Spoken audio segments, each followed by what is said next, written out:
So we'll look at structural performance and failure modes of engineered bamboo beams in residential construction.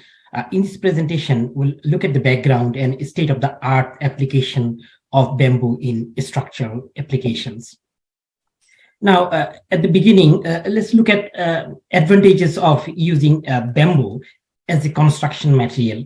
Unlike most hardwood, which takes about 50 to 60 years to fully mature, bamboo only takes between 3 to 6 years to fully mature.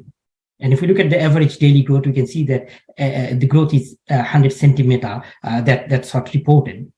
And bamboo grows naturally in all countries, obviously except Europe. Some bamboo species can tolerate temperature in excess of 40 degrees Celsius, whilst other species can withstand prolonged frost. Well, the carbon sequestration rate of bamboo is similar to that of hardwood, and the material can therefore act as the carbon sink, and which is quite important for zero carbon emission target for Australia in 2050. Bamboo doesn't require any pesticide, and only a limited amount of fertilizers are required for its growth. As such, the environmental benefit of using bamboo construction are quite similar to that of wood. If you look at the mechanical properties of bamboo, then quite comparable to that of timber. And strength to weight ratio of bamboo is quite similar to that of steel and glass reinforced plastic based on their experimental investigation reported in Lacard and Patel.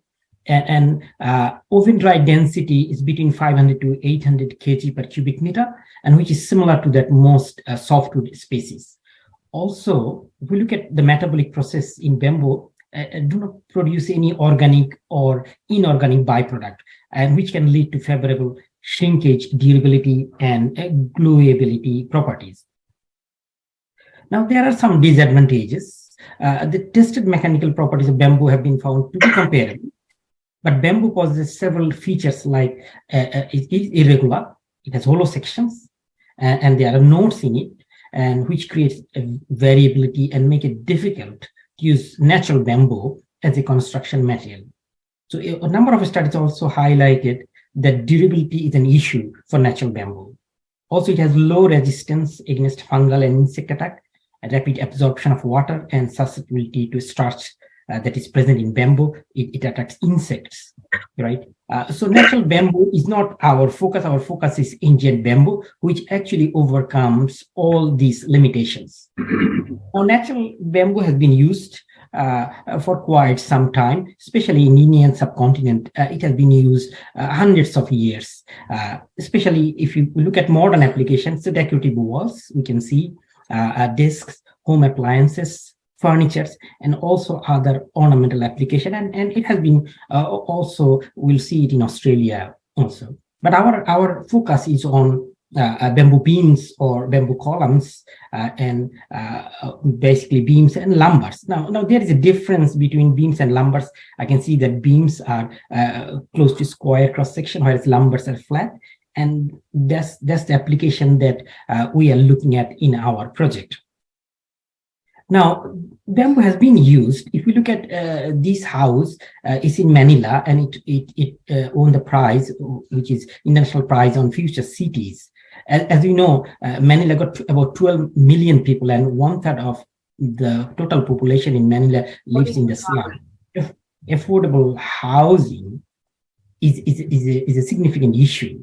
So this house, which won the prize, it is constructed in 7 days. It's a modular construction, and can be put together in 4 hours. And if you look at the cost, it's about $100 per square meter. So quite affordable, easy to construct, easy to erect. It's modular, and the same company Subo makes sustainable, affordable, and dignified homes available to all by designing and manufacturing engineering bamboo kits. Right now, what we aim to do is to replace timber that has been really used to construct quite a few important structure like this one, which is actually Dayton's top 9 timber mass buildings. So it's based on CLT, which is cross laminated timber. That's arch one, and that's an unusual building. and it's also made by cross-laminated timber CLT, that's what we say. And that's the cantilever one. It's in Canada.